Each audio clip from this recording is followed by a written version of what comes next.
Hello everyone, my self सपना शारदा। आज मैं आप सबको अव्यय के बारे में बताऊंगी। अव्यय मीन्स होता है इनडिक्लाइनेबल्स। इससे पहले वाली वीडियो में मैंने आपको क्रिया और काल के बारे में बताया था। उसका लिंक डिस्क्रिप्शन और कमेंट सेक्शन दोनों में दिया है। आज मैं आपको अव्यय के बारे में बताऊंगी।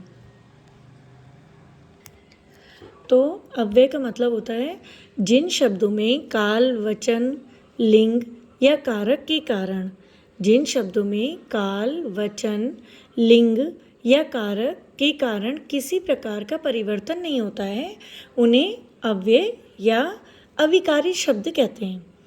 या फिर उनको क्या कहते हैं? अव्यय कहते हैं या फिर अविकारी शब्द कहते हैं। अव्यय शब्द हमेशा एक जैसे रहते हैं।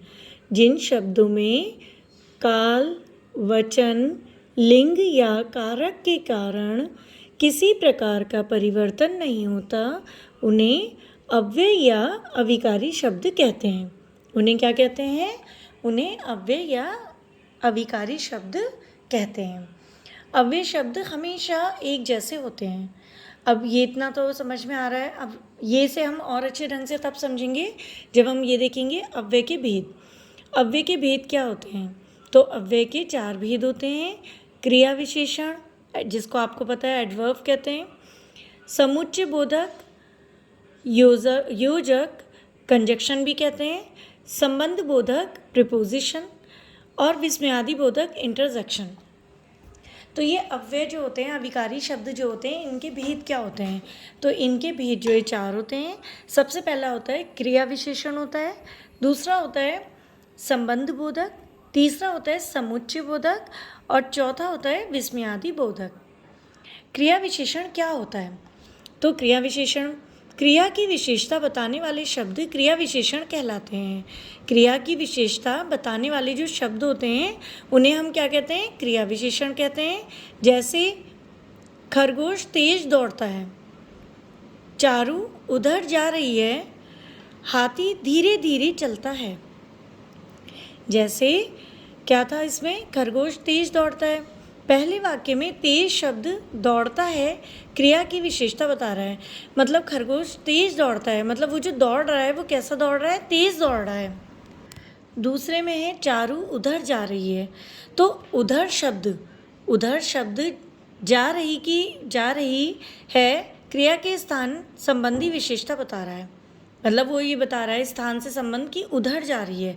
तो चारू उधर जा रही है मीन्स ये शब्द जो उधर शब्द है जा रही है, मतलब ये कहाँ जा रही है उससे एक तरह का संबंधी विशेषता बता रहा है।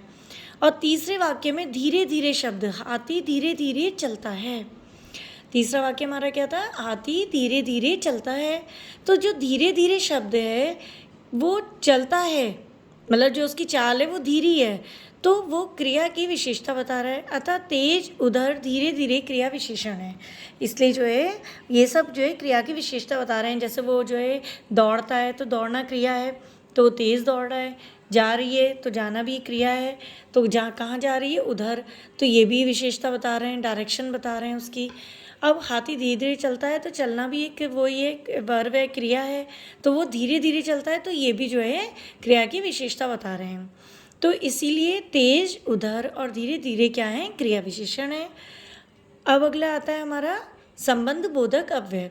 जो अव्यय शब्द वाक्य में आए संज्ञा या सर्वनाम के बाद आकर उसका संबंध दूसरे पदों से प्रकट करते हैं, उन्हें संबंध बोधक अव्यय कहते हैं। मतलब वो ये कह रहे हैं कि जो अव्यय शब्द जो है वाक्य में संज्ञा या सर्वनाम जो भी आता है उसके बाद आते हैं और उसका संबंध दूसरों से प्रकट कर रहे हैं। जैसे मेज के पास कुर्सी है, मेज के पास कुर्सी है, राजा भिखारी को कपड़े देता है। राजा क्या कर रहा है? भिखारी को कपड़े दे रहा है ना। तो इसमें क्या है? देखिए, वाक्य में आए हुए संज्ञा या सर्वनाम के बाद ये आते हैं, तो संज्ञा या सर्वनाम के बाद ये आते हैं और उसका संबंध दूसरों से प्रकट करते हैं, तो उन्हें संबंध बोधक कहते हैं, अव्यय कहते हैं। अब जैसे कि उसमें पहला वाक्य जो था हमारा क्या था? मेज के पास कुर्सी है। हमारा पहला वाक्य था मेज के पास कुर्सी है। तो पहले वाक्य में के पास मेज के बाद आया है, मेज के पास कुर्सी है, तो मेज के बाद क्या है, के पास आया है। और जो मेज का संबंध है वो कुर्सी से प्रकट कर रहा है। मेज के पास कुर्सी है, तो मेज के बाद जो है के पास शब्द आया है और वो कुर्सी से संबंध प्रकट कर रहा है। दूसरे वाक्य में क्या है, दूसरा वाक्य हमारा था राजा भिखारी को कपड़े देता है।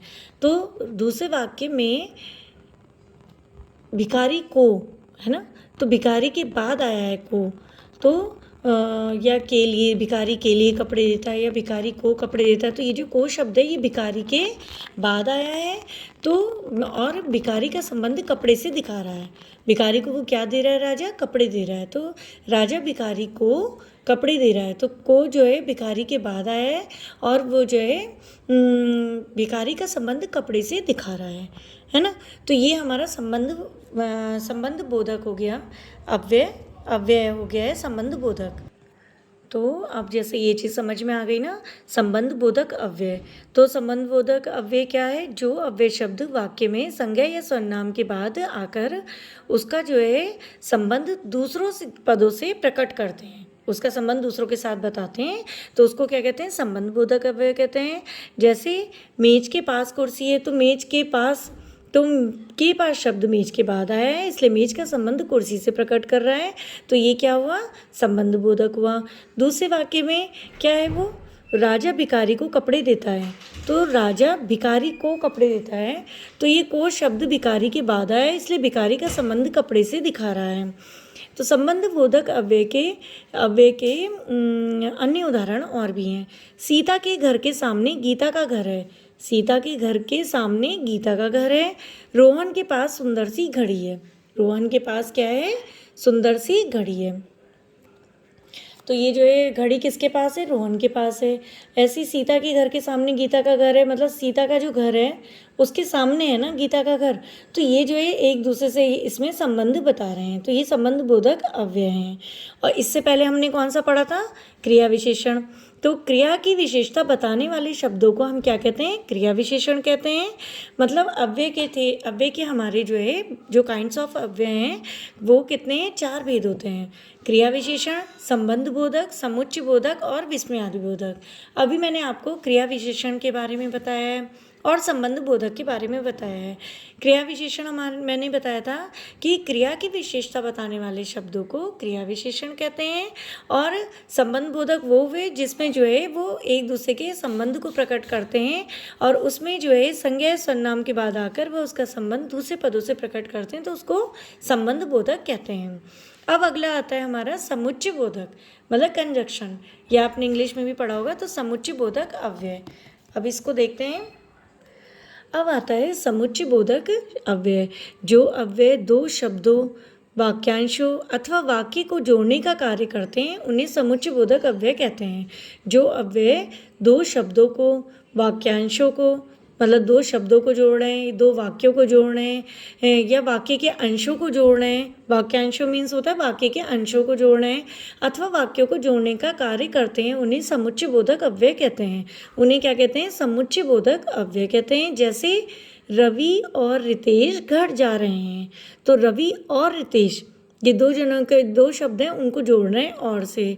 अपनी हिंदी की पुस्तक पढ़ो और अथवा सो जाओ, अपनी हिंदी की पुस्तक पढ़ो या फिर सो जाओ, तो ये दो वाक्यों को वो जो है एक उससे जोड़ रहे हैं। कंजक्शन जो आपका होता है समुच्चय बोधक, तो इसमें क्या है और अथवा शब्द ऐसे हैं जो इसमें वाक्यों में अंदर ही अंदर आपस में एक दूसरे को जोड़ रहे हैं। अब इसके बाद आता है विस्मयादि बोधक अव्यय।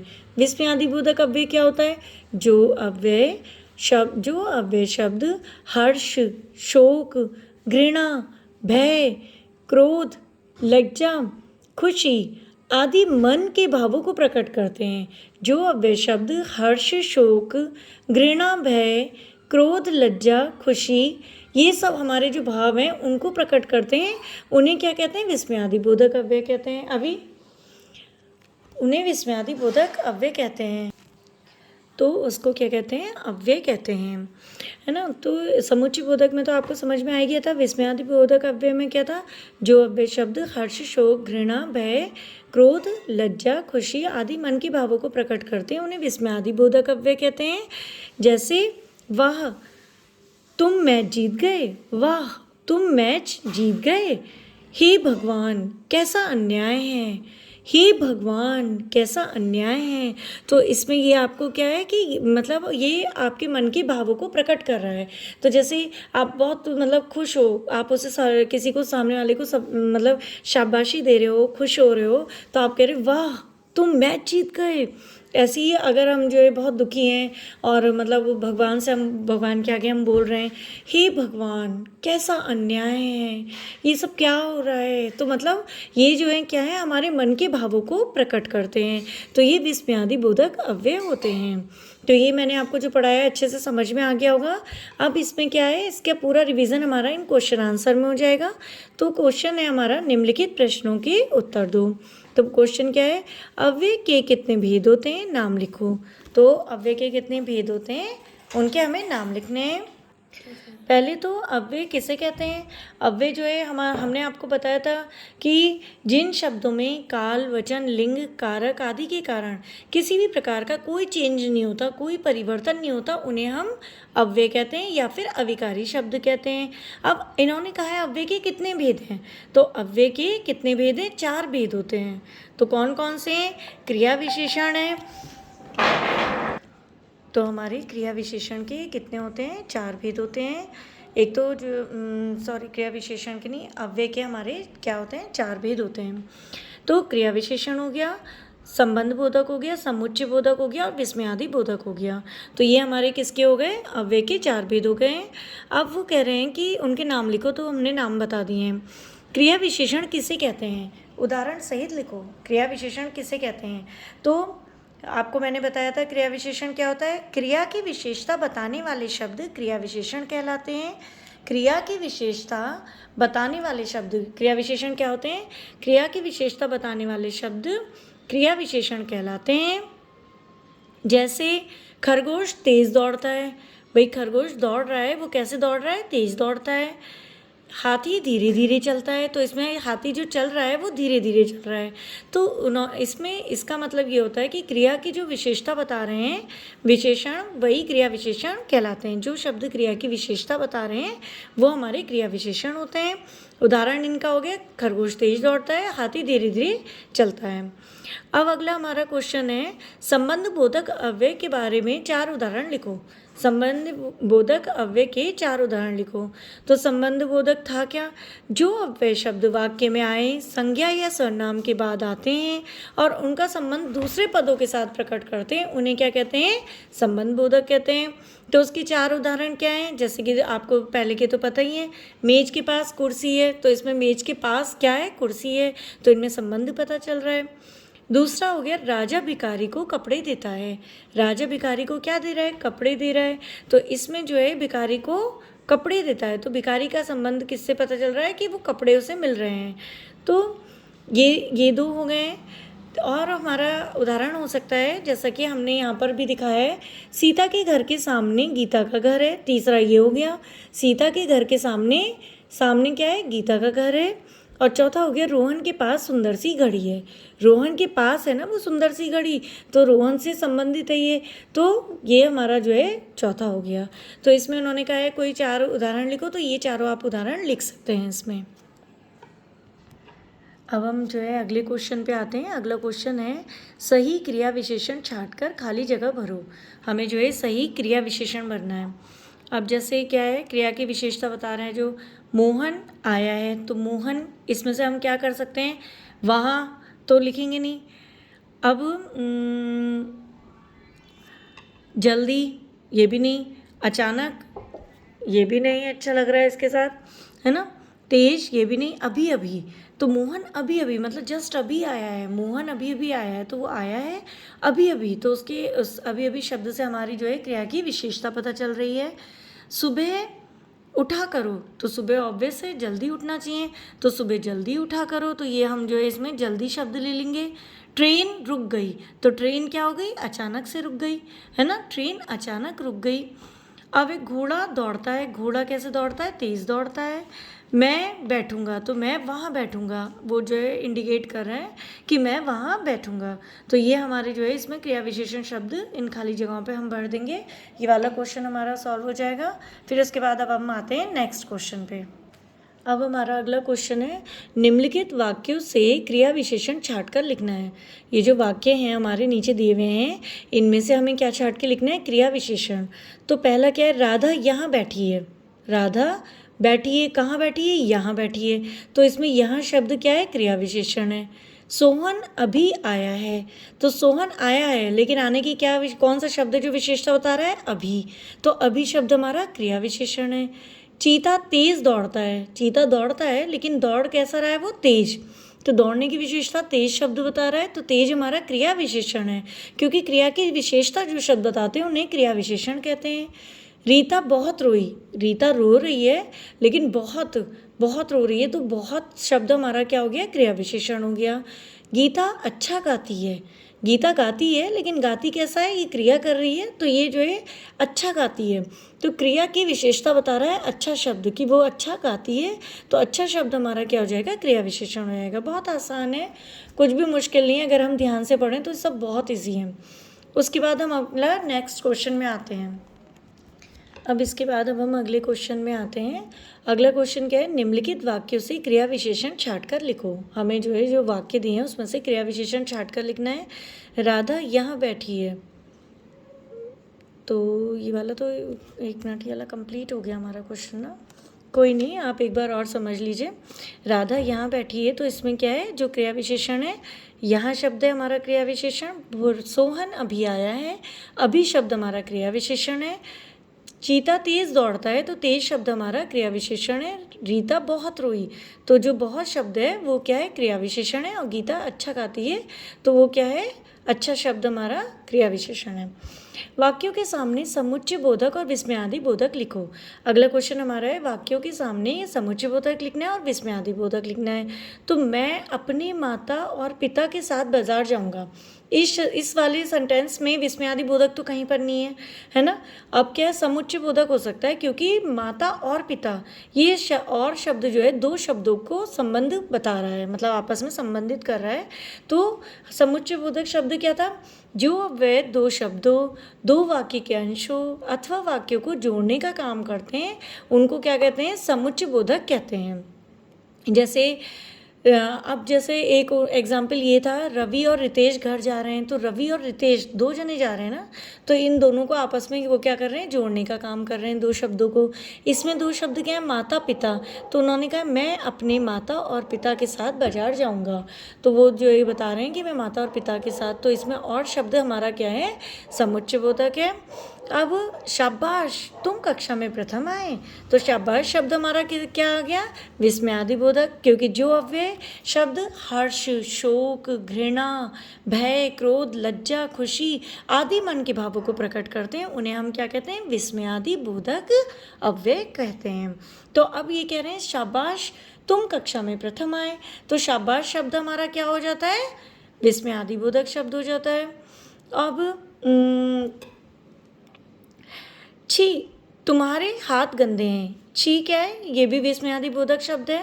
तुम्हारे हाथ गंदे हैं। उफ इतनी अधिक गर्मी है, मतलब उफ ये गर्मी इतनी ज़्यादा है, ये भी विस्मयादि बोधक है। बनवारी धनी है किंतु कंजूस, बनवारी धनी है किंतु कंजूस, तो वो बता रहे हैं कि वो धनी और कंजूस दोनों हैं। तो बनवारी धनी है, मतलब वो ये दो शब्दों को ये आपस में क्या कर रहे हैं? जोड़ने का काम कर रहा है किंतु शब्द। तो ये किंतु क्या है? समुच्चय बोधक शब्द है। देखिए अब मैंने इसे इस तरह से एक्सप्लेन कर दिया है, जैसे कि अब आपको जो है और शब्द आएगा। उन्होंने कहा वाक्यों के सामने समुच्चय बोधक और विस्मयादि बोधक लिखना है, तो इसमें जो और शब्द है समुच्चय बोधक है। इसमें शाबाश वाला इसमें जो हमें शब्द दिख रहा है तो ये विस्मयादि बोधक है। छी शब्द है तो वो क्या है हमारा? वो भी हमारा जो है विस्मयादि बोधक है। उफ शब्द भी हमारा विस्मयादि बोधक है। किंतु शब्द जो है समुच्चय बोधक में आता है। तो ये हमारे वाक्यों के सामने हमने ये जो शब्द हैं ये लिख दिए हैं, और क्या वर्ण मतलब जिस शब्द के कारण ये हैं वो भी हमने लिख दिए हैं। अगला क्वेश्चन पे हम आते हैं। उसके बाद क्वेश्चन है कि निम्नलिखित वाक्यों में संबंध बोधक अव्यय छांटकर लिखो। निम्नलिखित वाक्यों में क्या छांटना है? संबंध बोधक अव्यय छांटने हैं। तो पहला वाक्य क्या था? राम के घर के सामने श्याम का घर है। तो संबंध बोधक अव्यय क्या है कि वो संबंध बता रहा है के सामने शब्द, के सामने शब्द से राम के घर का श्याम के घर से संबंध पता चल रहा है, क्योंकि वो राम के घर के सामने है। क्या है? श्याम का घर। अगला है हमारा दूसरा सेंटेंस है, राजू के पीछे हर्ष खड़ा है। तो राजू के पीछे खड़ा है ना हर्ष, तो हर्ष और राजू के बीच में वो संबंध बता रहा है कि वो राजू के जस्ट पीछे ही खड़ा है। तो ये के पीछे शब्द हमारा संबंध बोधक शब्द अव्यय है। अब मदन के बाद श्याम गया। पहले मदन गया, उसके बाद श्याम गया, तो मदन के बाद उसका नंबर आया, तो ये उन दोनों के बीच का संबंध बता रहा है कि एक सीरीज़ में उसी के बाद वो गया है। तो के बाद शब्द हमारा संबंध बोधक अव्यय है। घर के बाहर कौन खड़ा है? घर के बाहर कौन खड़ा है, मतलब जो भी इंसान खड़ा है वो घर के बाहर खड़ा है। तो घर के बाहर है, तो ये जो है घर जो खड़ा है व्यक्ति वो और घर के बीच में संबंध बता रहा है। तो क्या शब्द? के बाहर शब्द। मेज के ऊपर पुस्तक है, तो मेज पर पुस्तक है, तो ये के ऊपर शब्द जो है मेज और पुस्तक का संबंध व्यक्त कर रहा है, तो इसमें भी संबंध बोधक अव्यय है। तो अब ये वाला हमारा चैप्टर कंप्लीट हो गया है और ये आपको अच्छे से समझ में आ गया होगा। आपको अगर ये चैप्टर अच्छा लगा मेरा पढ़ाया हुआ, तो आप जो है प्लीज़ वीडियो को लाइक करो, चैनल को सब्सक्राइब करें एंड बेल नोटिफिकेशन को ऑल पर सेट कर दीजिए, जिससे मेरी सारी वीडियोस आप तक आए। उसके बाद हम अगला चैप्टर पढ़ाएंगे। कौन सा चैप्टर है वो अगला? विराम चिन्ह। अच्छा, इसके बाद मैं जो अगला जो वीडियो बनाऊंगी तो वो बनाऊंगी मैं नेक्स्ट चैप्टर विराम चिन्ह के ऊपर बनाऊंगी।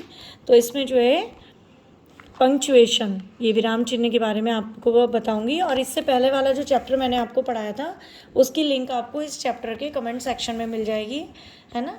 और आप प्लीज़ अच्छे से करिएगा, मुझे सपोर्ट करिए। बस मैं मेहनत कर रही हूँ, आप लोग का सपोर्ट मुझे चाहिए। अब मिलते हैं नेक्स्ट वीडियो में। Okay, bye, thank you.